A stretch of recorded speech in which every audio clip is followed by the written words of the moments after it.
You will not be recorded unless you come off mute to speak. Closed captioning is available, and you can just click live transcript / closed captioning, and you can toggle between that. We do love seeing your beautiful faces. So if you're so inclined, come on camera and give us a smile or a wave. But we also understand that at this point in our lives and in our moments, sometimes being off camera is how we can show up. So we honor and acknowledge that as well. We have a really exciting agenda, I think, today. The first hour from 9 to 10, we are going to have an appreciation and a highlighting of some of our really big wins from this past legislative session that you all have been so crucial in making sure happened. We've got folks from King County Jobs and Housing Program that are going to give us an overview of that program. I mentioned it at our last meeting. A handful of you reached out wanting more information. So we're going to go straight to the source for all the best information for you and your folks. We are going to have hopefully about 5 to 10 minutes of time for some member program announcements. Several people have reached out, so we have a lot to cover in that time frame. So I will just ask your gracious to keep it brief and concise, and I appreciate that.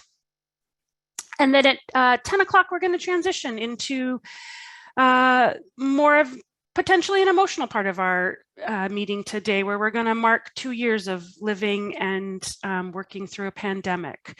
I'm going to have some opening remarks. We'll have a moment of silence. We have Leo Floor going to be joining us to share some words as well. We've got some slideshow and a very short poem video, and then we are really honored to have a local artist and 7th grade student from the Northwest School to perform her original song, Home. So we've got a really wonderful meeting prepared for you all. And on that note, I am going to ask if anyone is willing to read our mission statement.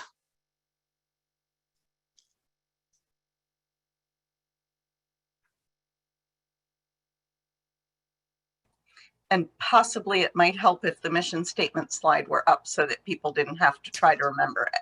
You guys don't see it? No. We see the agenda slide. Oh, it advanced on my side. Now? Nope.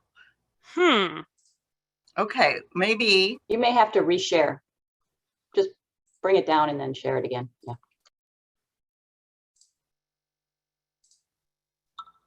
How about there that? We go. Okay. Next time we'll see who has it memorized.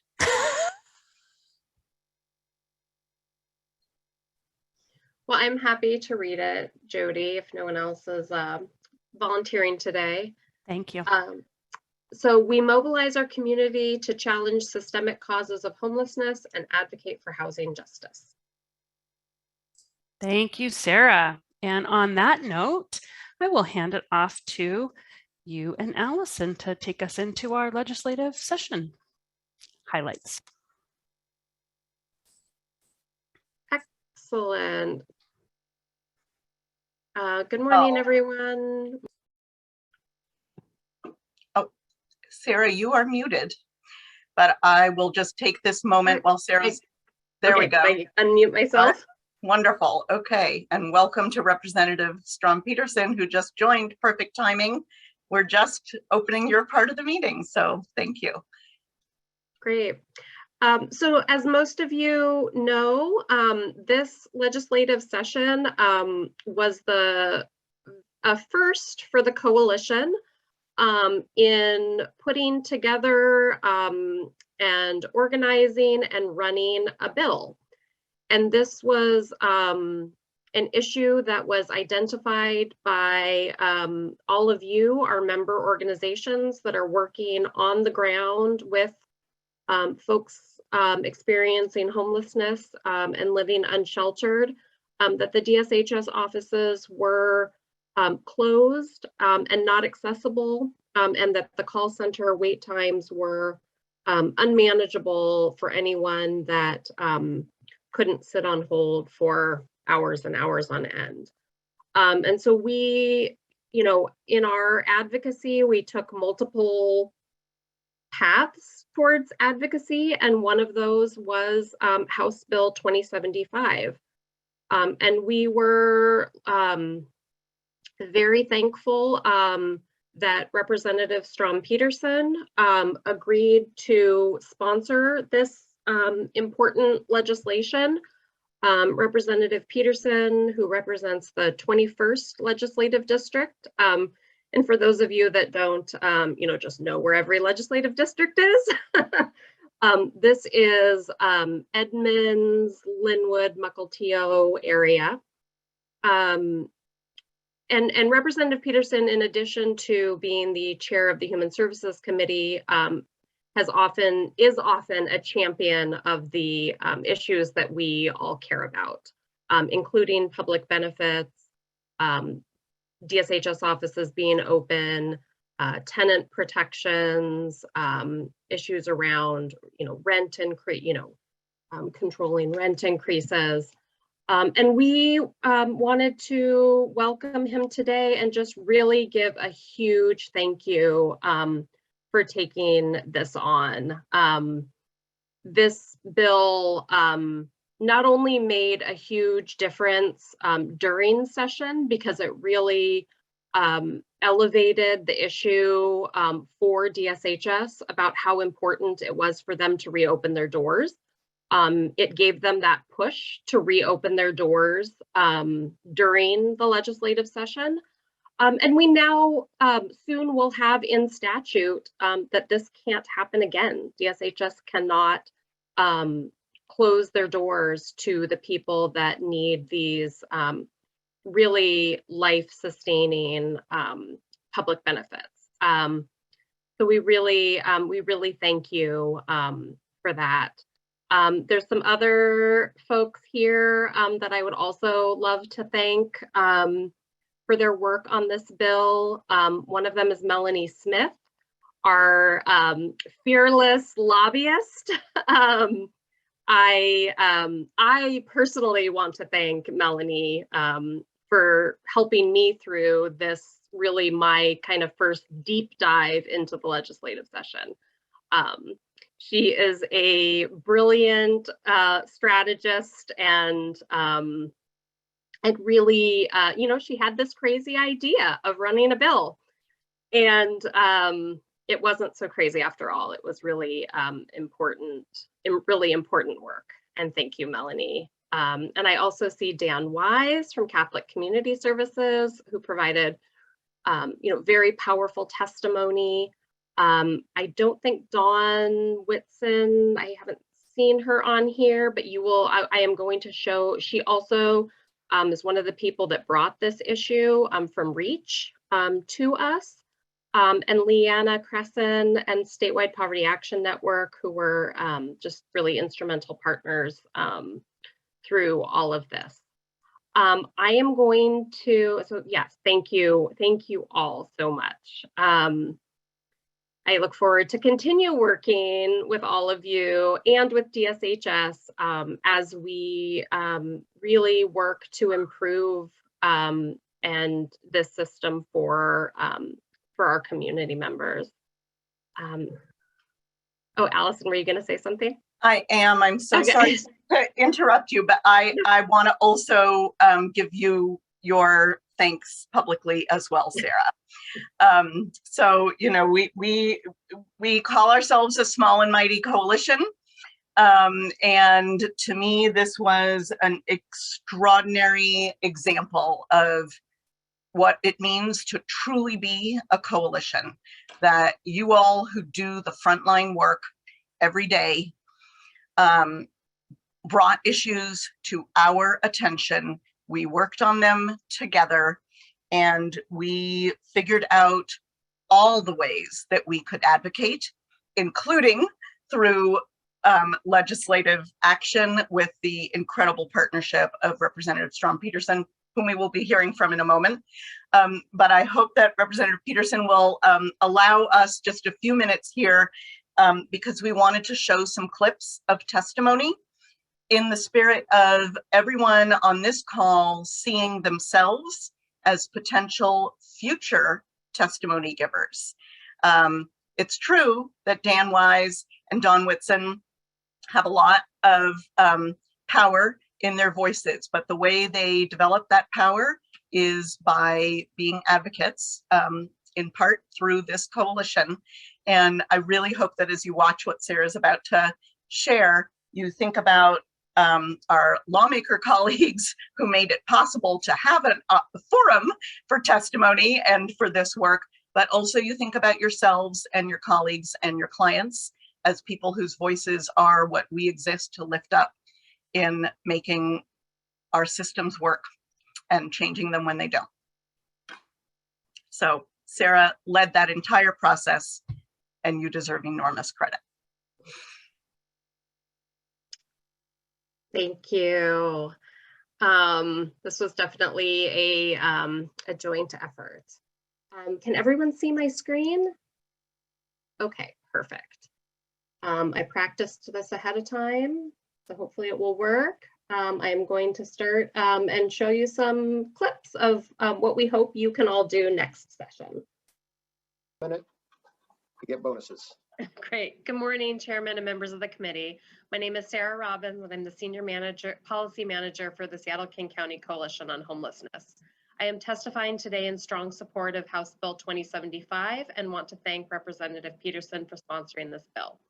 Beginning in March 2020, all DSHS community service offices were closed to the public due to COVID. This has meant that everyone accessing benefits had to call or go online. This model left people behind, including those living outdoors without access to phones, limited cell phone minutes, or no ability to charge their phone. With this switch to the call center, wait times have become unreasonable, up to 3-hour wait, often followed by dropped calls. This has led to a lack of access to critical benefits and an inability to get help in a timely manner. It is equally important to ensure there is in-person access at DSHS and a call center that is accessible. Well, I will leave the rest of it. It has accountability mechanisms happy to answer questions. Keep it brief. Urge you to support 2075. Thanks. A minute is hard. A minute is really hard. Thank you so much for your testimony. Don Shepard, welcome.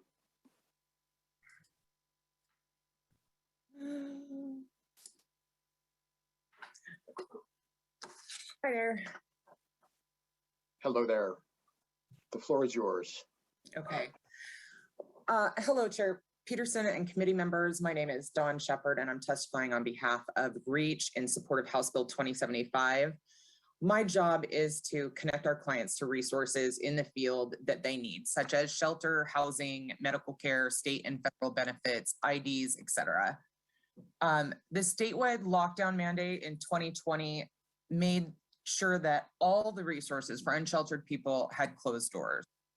And my staff, REACH staff, became the only access point for many people without phones or electricity to get help from any sector.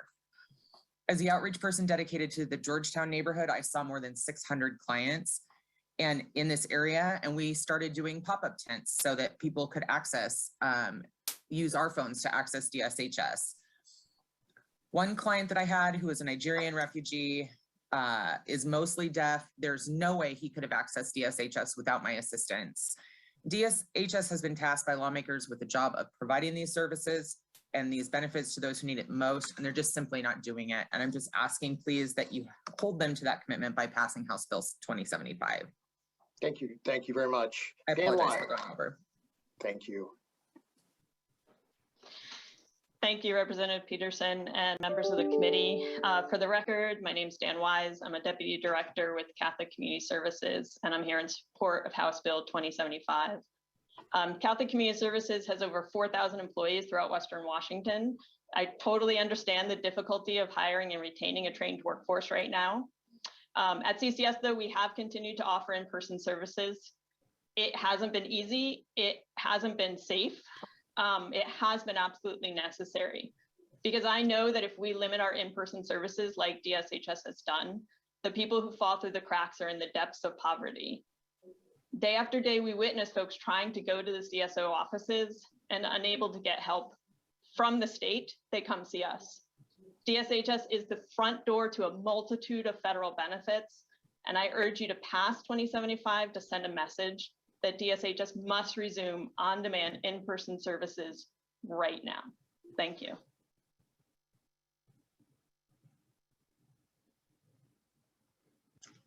Great. Thank you. I'm going to now turn it over to Representative Peterson to say a few words about this bill and, you know, where we go from here and anything else you want to share. Thank you, Sarah. And imagine how good the testimony would have been if the chair may have had better time management skills and didn't limit everybody to 1 minute of testimony, and anybody who's testified and try to do that in a minute. Yeah, no, it ain't easy. So, I mean, incredible work. And really the work, to me, the incredible work happened well before that. I mean, literally when I finally decided to drop the bill, for those of you, you know, kind of follow the process, 2075, that was really one of the last bills that got dropped before the cutoff time, because I had convinced myself that this was a budgetary thing, right? I was like, oh, we'll get some money in the budget. You know, I'll talk to Representatives Macri and, you know, blah, blah, you know, I had it all figured out in my head. And it was the tenacious, just, no, that's not going to work, Representative, of Melanie and Sarah and Dan. And finally it was like, yep, let's write the bill, let's rattle the cage. And then I thought that would be it. It's like, okay, we're going to rattle their cage, and that's as far as we'll have to go. Clearly, there was some momentum behind this bill, as it, I think, passed both houses unanimously.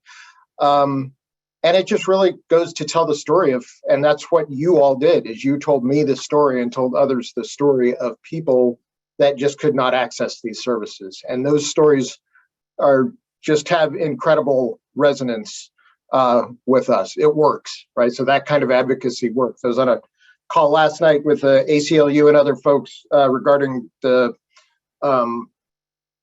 trying to prohibit the use of solitary confinement, and we had testimony in that in the Public Safety Committee from people that had suffered through solitary confinement and people that were currently incarcerated.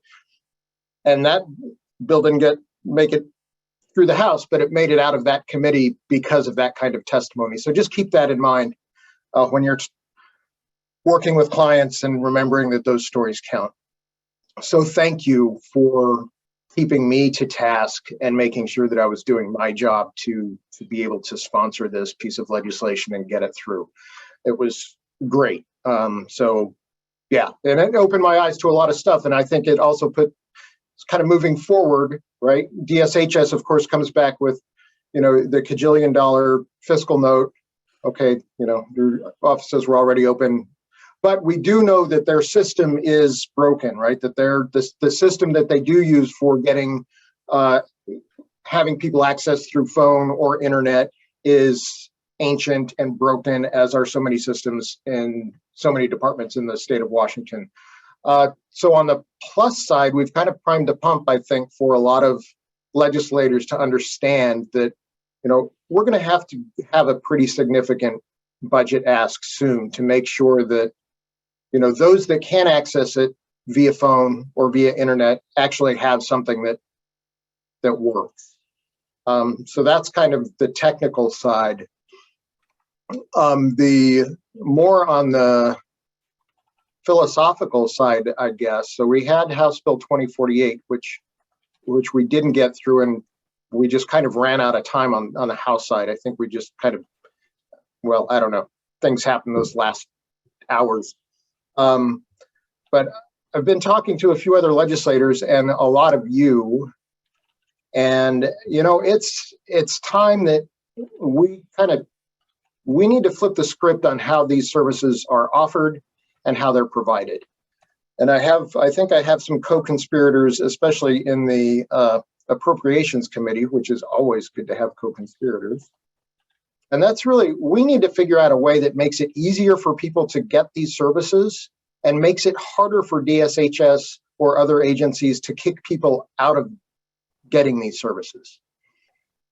I did some work a few years ago on school lunches, and could never really get the number, but was kind of shocked by the amount of time that school districts spent tracking down kids that owed, $5 or $25 or $50 on their school lunch debt. Like, how much time are you spending doing that instead of just like using that money and feeding kids? We've made like huge changes in the way we do school lunches over the last few years. So I'm keeping that kind of philosophy. DSHS spends a lot of money on staff to keep people from accessing benefits, or to check on every little weird thing and make sure that they're checking every box or they get kicked off of benefits. So we need to change that mindset. I'm just, as you all are, I'm just tired of this idea that, oh, well, these people are going to scam the system, blah, blah, blah, blah. We need to change that thinking. And I think with this coalition, and like I said, I think with the few more people in the House that are really aware of this, I think we have an opportunity. So one of my big projects, on my co-conspirator, at least one of them on appropriations, is Representative Gregerson. She kind of said that she's interested in this, so I'll just call her out so you can call her. Yeah, so that is one of my big interim projects, is to meet with you after we're all taking a couple of breaths, is to sit down with you all and figure out those kind of steps. And this doesn't have, I don't think it has to be that complicated. It's just really, looking at what are the applications? What are the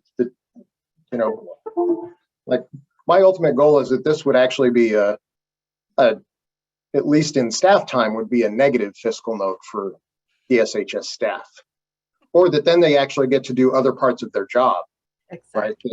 That maybe they would find more rewarding, in that kind of employee retention, that they're not just sitting there kind of pushing paper around and being frustrated, but actually are able to help people. So that's my goal. I don't have a framework of the bill other than that very broad, we need to kind of blow this up a little bit. So I will have smarter minds like you all to help me frame that. That's probably not the greatest talking point. Oh, I'm going to blow this up, right? Probably not my floor speech, but maybe, I don't know. So thank you again, and thank you for the work that you do every day. And that's right. That's what really struck me at the end, when it's like, yeah, I need to drop this bill, because these are the people that are calling me, that are doing this work every day and seeing this every day. And that's finally, that made that connection. It was beyond kind of the legislative ether into the reality of what it is. So beyond the 1 minute that you got each time, it was really those other phone calls and emails and reminders and just like common sense, questions. And I think, and then finally, I think we're in a good spot to maybe do this. The first meeting that I had with the new Secretary Meneses was good, right? And it seemed like she got it pretty quickly, and she seemed a little mad, right? that these offices weren't open, and she got them open before the bill even passed out of the House, I think. So thank you for that, and thank her for that. So I think we have some willing partners to really take a new look, get out of this thinking from the 80s and then the 90s of kind of penalizing people for being poor, and let's get some people the help that they need and fix this stuff as best as we can. We have tons of other stuff to fix to keep people from ever having to access these services, but let's at least make this part of the equation a lot easier for folks, for the huge, like ridiculously small sums of money that they're getting on a monthly basis. Thank you so much, Representative Peterson.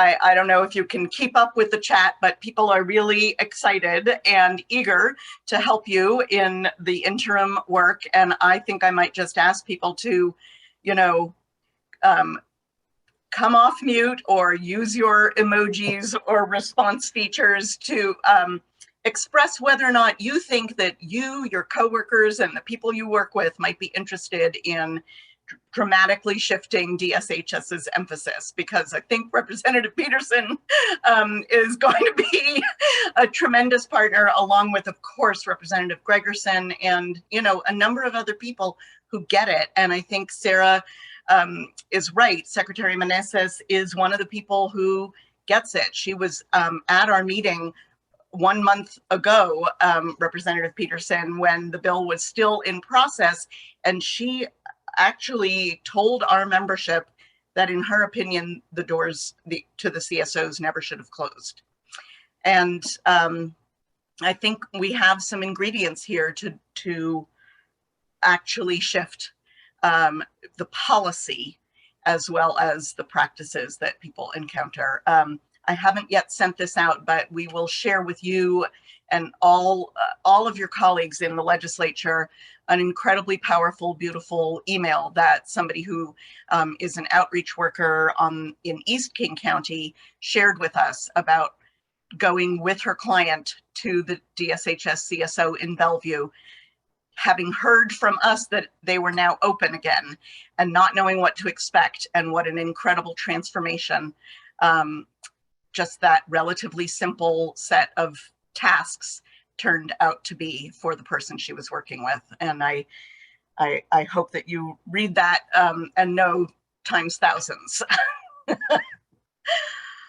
And we are, of course, I don't want to gloss over the fact that, as you said, House Bill 2048, the TANF bill, did not make it through House Bill 1904, which you sponsored, to give tenants 6 months notice of significant rent increases. Also didn't make it through, but we know that good policy sometimes doesn't make it through on the first or second or third go round, and we're happy to work with you and your colleagues in the interim on those necessary pieces as well. Great, thank you. And thanks again, really sincerely, for all the work. And I got one email, and of course I forwarded it to my mom, so. Good. Well, you'll and she has done some work in this space, so it's I feel like kind of keeping up the, making sure I'm listening to my mom. Excellent. And your wife, because you shared with us her observations as well. You're right. Some smart women in that family. I'm smart enough to listen most of the time. Thank you so much. We hope that you might consider joining us at our April 21st meeting, when we're doing a deep dive into all of the extraordinary results of the legislative session, but we just couldn't wait on 2075, and we're so grateful that you were able to join us this morning. Thank you. Great. Well, thank you. Definitely send me that invitation, and okay. We will start conspiring. Wonderful. Our favorite thing. Right. All right. Thank you, everybody. Thanks. Bye.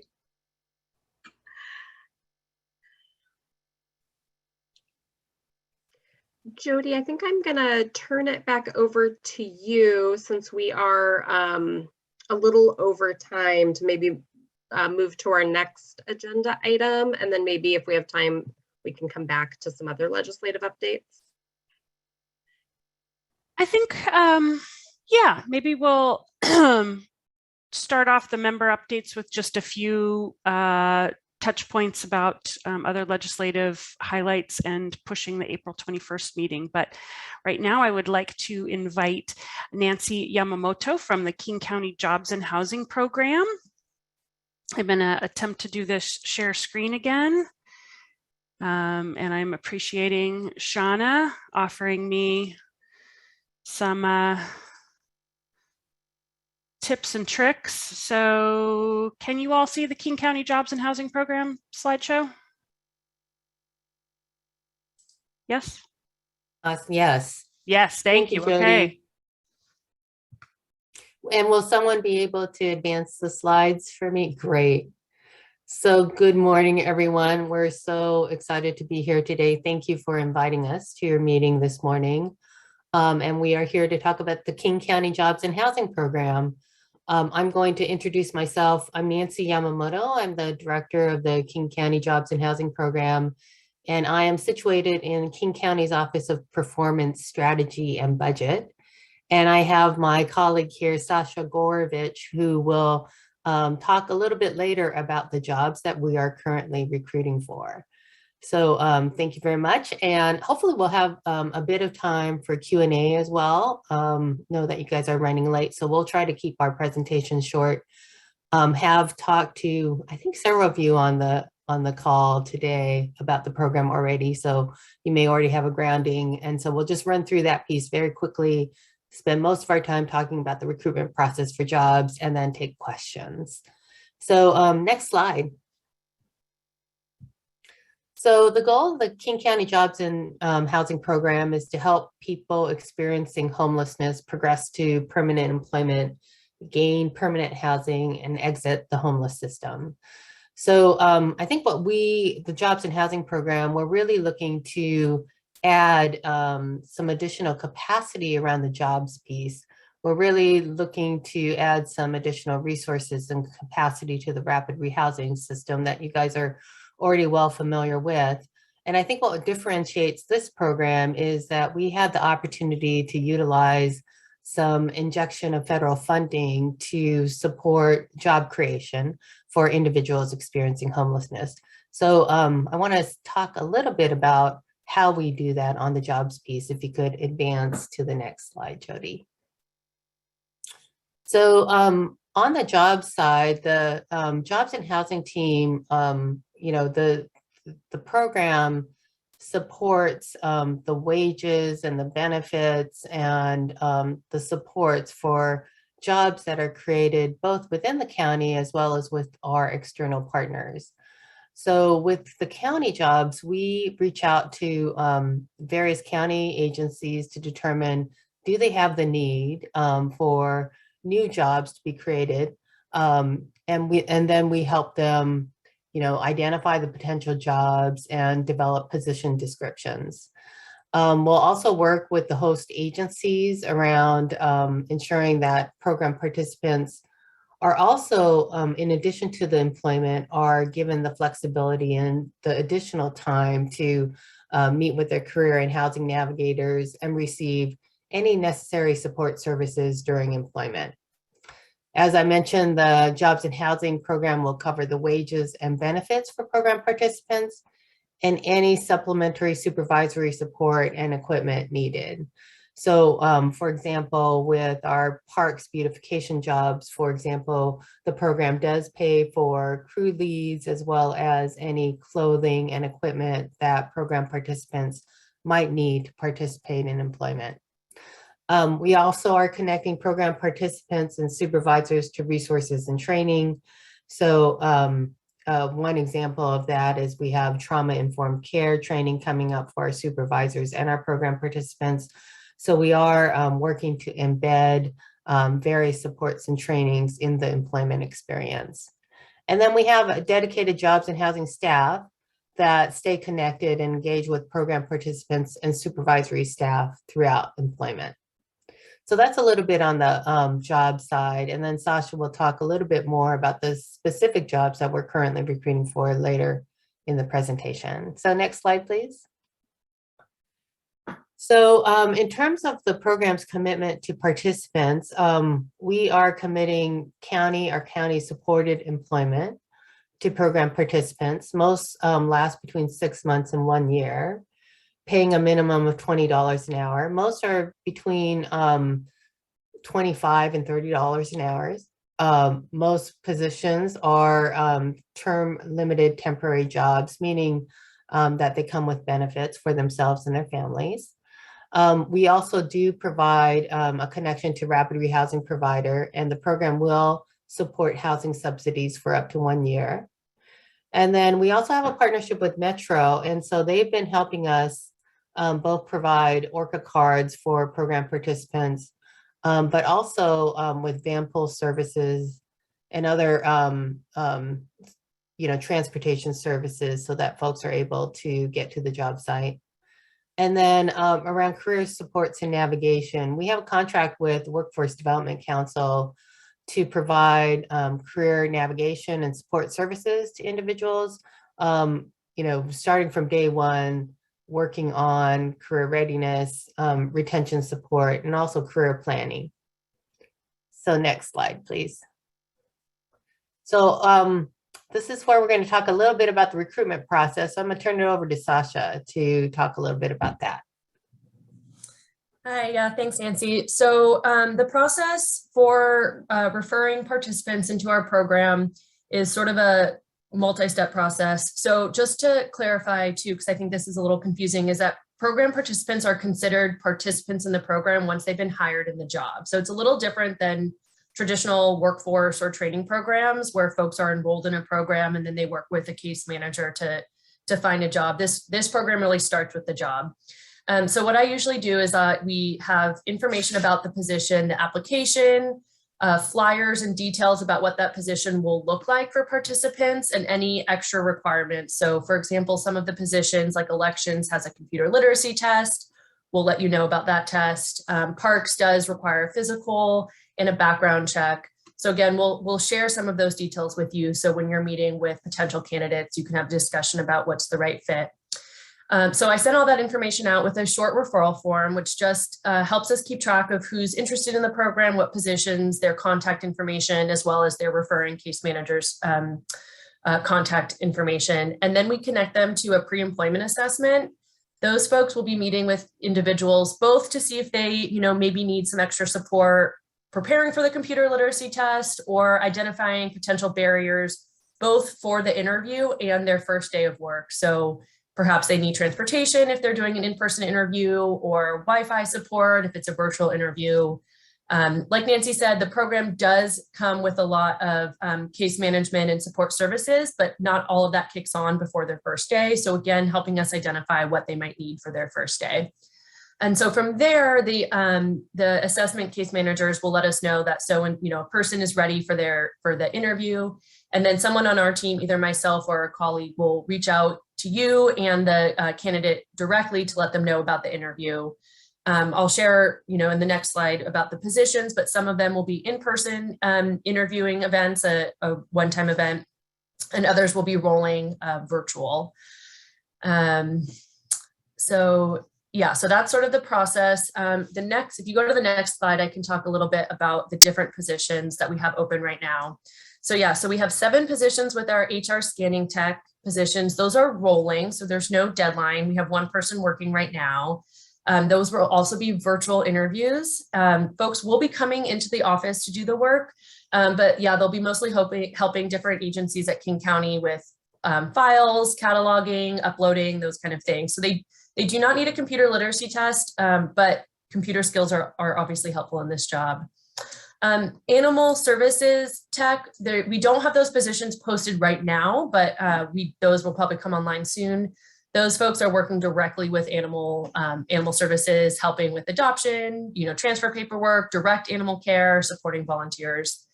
And then elections will be hiring up to 20 people. They will have an in-person hiring event in the middle of April. So it'd be great to get referrals by early April so we can make sure those assessments are done in time.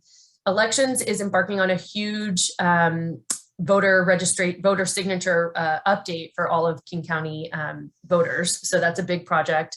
Like I said, that one will have a computer literacy test. It's basic computer skills, alphabetizing, organizing, quality check, those sort of things. And then parks beautification, that's outdoors. So they'll be working at King County Parks. They'll be doing parks beautification, trail maintenance, some forestry will be added this time. They're also hiring up to 20, and this will also be an in-person interview mid-April. So again, referrals early April for that is ideal. After they successfully pass the interview, they will go through a physical to see that folks can, I think it's walking on unsteady surface, uphill, and the ability to lift 30 pounds. There is a background check, but we don't know. It's mostly for working with the public. So not everything will disqualify them. They really take it on a case-by-case basis. There are some there are some folks that have something has come up and they've been able to work with the case manager or the individual directly to get it cleared and to get them hired. So, you know, not everybody is disqualified. So I did see a question about, do they need to be in a shelter to qualify? No, this program is for anyone who is experiencing homelessness. So they could be in an emergency shelter, they could be unhoused, they could be already receiving rapid rehousing services. So they might have moved into permanent housing, but they're already working with you and still receiving those services. So folks can qualify as long as they're meet the definition of experiencing homelessness. And then I think, yeah, so I'll send information maybe to Jody after this. I can send an email with the referral form and all of that, the information about the different positions. And then, yeah, there's my contact information. If you want to talk in more depth or have questions about the process, or just want to hear more about how the program works, let us know. Thank you so much. That was a wealth of information. I cannot see the chat, so if there's another, we do have a couple minutes. I think we can take a couple questions if folks have them while we've got Sasha and Nancy here virtually in person and get information directly from them. So we'll invite people to put a question in the chat or you can unmute yourself briefly. I'll just Sasha, I heard you say thank you, and Nancy, very, very much. I heard you say a couple of times that referrals in early April for both the King County elections and the parks positions are important. Can you clarify, is there a date by which you need to get the referrals? And then, of course, we will share out to our members the in-person hiring opportunities that are coming up in middle April. To be safe, I'm going to say April 6th, but that's not, you know, if you do have a candidate after that, we'll try to get them in. The point is that they do have to go through that pre-employment assessment before the in-person events. And right now, elections is tentatively scheduled for April 18th, and parks is scheduled for April 13th. So those will be in-person events. And so we do need to make sure that they do that assessment before that event. And so the 6th will give us enough time to make sure that they're scheduled. One-offs could potentially be okay. It's just not a guarantee that they'll be able to do the assessment in time. Great, thank you. And another question, is there a website for this King County Jobs and Housing Program? Not yet, but we are working on it. That will also have information for organizations to with my contact information to learn more and how to get, you know, how to partner and et cetera. And we'll also have an interest form for participants, potential participants that can give us information about themselves, what they're interested in. And then we will also keep a running list or refer them to a pre-employment case manager. Even if we don't have like an immediate position open, they can still sort of get on that list and let us know what type of skills they have or what positions they're interested in case positions do open up. These positions that we talked about right now are the King County positions, but eventually we might expand that to other cities that we're working with, other private sector employers, and we do have some nonprofit partners that we're working with that are hiring participants themselves or doing some case management, career navigation, and employment, you know, direct employment with the private sector. So they also might be recruiting participants. And again, we'll send that information as those organizations are recruiting too. Wonderful. And if I'm not mistaken, I think those organizations include two of our members, Fair Start and Uplift Northwest. So That's folks right, yeah. Meeting might be familiar with them, and maybe we'll have them come and give their specific take on this. And then one more question is, are all the jobs in Seattle? And I know from our conversation with King County Elections based in Renton that they're not, but maybe you could just speak a little bit to that. Right. So elections will be in person in Renton. Parks will actually be all over the county at different parks locations. There's a north crew and a south crew. And they're actually, I think, mostly looking to fill the south crew. So usually with parks, how that happens is they'll meet at a centralized location and then be dispatched to different parks locations throughout the county. Parks in particular, their start day is at 6:30 in the morning. It's 6:30 to 3:30. And we also know it's not on a bus line. That's very early. And so we set them up, like Nancy said, with van pools with Metro. And so we have volunteer participants who will drive the van. They can keep the van at wherever they're staying. And then we help them figure out the route to pick folks up and drop them off. The county pays for all of that, including maintenance and gas and all of those type of things. So yeah, that crew will be in South King County. And then HR will be downtown Seattle. And then Animal Services is in Kent. Yeah. I know that we went through a lot of information, so please feel free to reach out. We are happy to meet with you and your team and go into more depth about both the process and the program. So yeah, feel free to reach out anytime to either Sasha or myself. We're getting a few more questions in the chat, and I think what I will do is keep throwing them in, and I will collect them and send them on to Nancy and Sasha so we can get some answers to folks, and then we'll be sharing out their contact information as well, because these are some really good questions and some good points that are being made. But I do want to move us on. So thank you, Nancy and Sasha. Really, really great information. I appreciate you being here and sharing that with our folks. I have a question, please. If it's very brief, we can take one last question. That's very quick. Sorry, I joined late. Is there any way you have records that I can watch for this meeting? We do. We are recording this meeting. It'll all be recorded, and we'll have all of the information as well linked or posted on our blog that should come out early next week at the latest. Thank you so much. You're welcome. Thanks for the question for anybody else that ended late.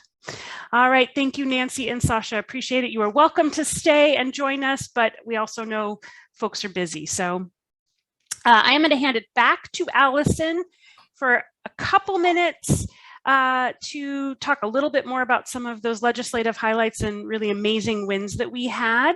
And then we can have some member announcements before we move on to our second portion of the meeting at 10 a.m. So Allison, take it away. Thank you. Okay, well, I will endeavor to be really brief. It was great to have Representative Peterson join us, and we are so glad that we were able to highlight that very exciting win. And there is so much more that happened in this state legislative session. To be honest with you, it is an historic series of investments on top of a historic series of investments in the previous session and even in the one before that.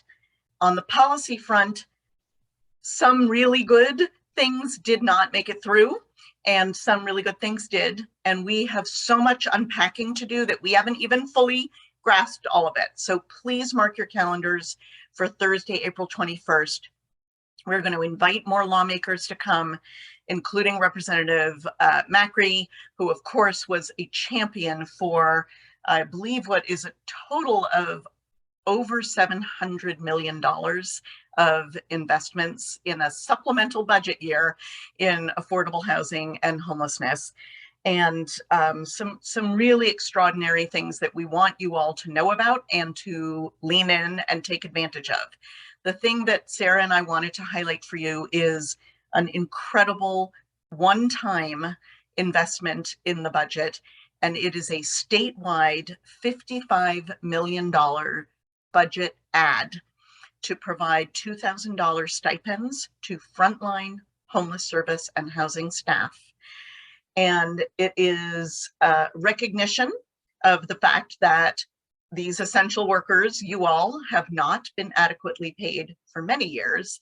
It is not the full fix that we need, that we know is going to require ongoing work at really every funding level, city, county, state, and federal, to fix wages and benefits and invest more deeply in agency infrastructure.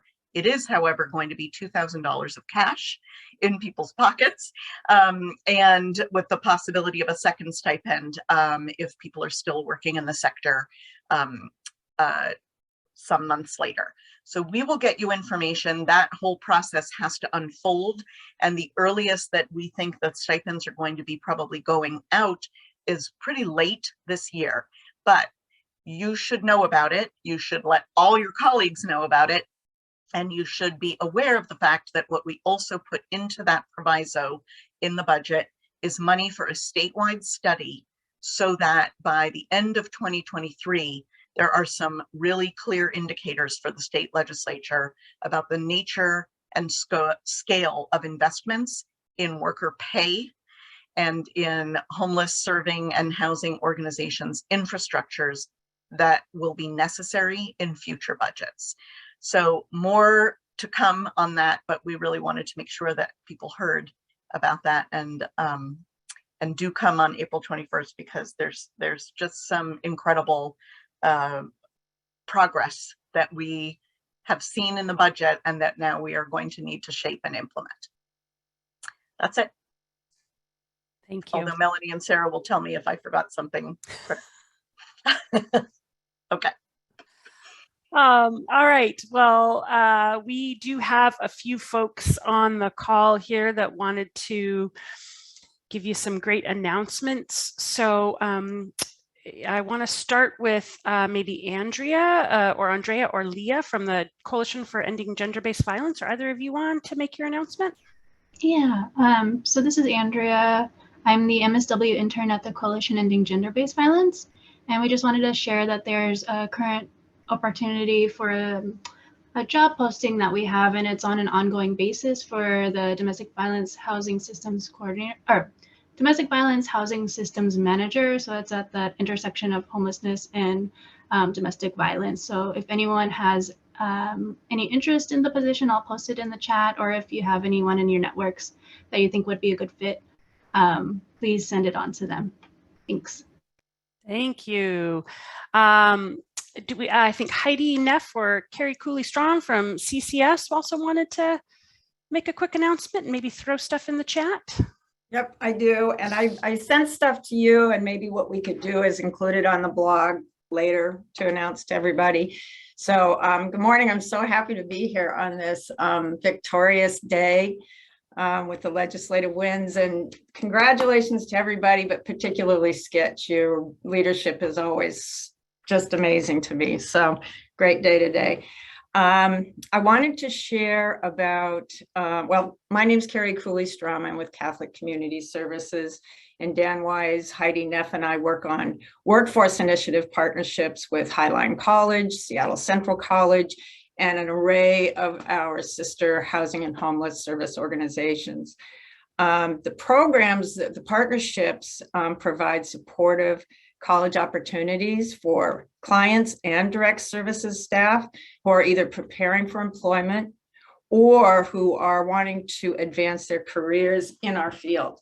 So today I'll just do, since we're just doing an announcement, I want to focus on the housing and shelter facilities certificate being offered at Highline this spring. It's online and it is in person. It's scholarship, and we all know, everybody on this call knows that there's a critical need for janitorial and maintenance staff in our field. We're all searching. So in response, we formed a partnership with Highline. The scholarship courses include both human services and courses and hospitality type things, room turning, maintenance, etc. So the duality of the knowledge and skill set prepares folks to work with those we serve in social services, because we all know that guests and clients may see their janitors more than they see some of the other staff, and form those relationships. So we want to have something that provides students with both the hard and soft skills to serve our folks. We're actively recruiting right now. It's spring quarter. They can be folks who are staff again or clients, scholarship, and we'll have a navigator to help folks enroll, have them set up their admissions. It's a great opportunity for folks who have had little or no college experience. And at the end of it all, folks who have earned the certificate will get support from navigators with job placement. So again, we're doing it right now. Allison and Jody, can we send out an interest form to everybody? Yeah. Sure. Yeah, Okay, absolutely. perfect. So all you have to do then, for everybody here, if you have staff or clients who would love to get involved with the scholarship opportunity, it's super supportive. Then you'll just fill out the interest form and we'll get right back to you and get folks ready to go for spring quarter. Great, thank you. Gosh, so many amazing resources we're learning about. We've got a couple folks through, well, I guess one, Shauna through that ICS is also hiring, so check out their webpage. And I think we've got time for maybe one more brief announcement before we shift gears here. So anybody else want to make a quick announcement?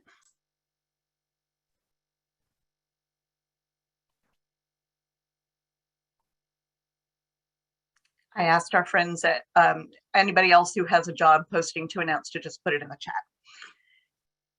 Wonderful. Thank you. Yes, Facing Homelessness just threw their jobs in the chat as well. So we are going to shift gears here and we're going to switch over to our moment to kind of mark what it's been like living and working for the past 2 years in a pandemic.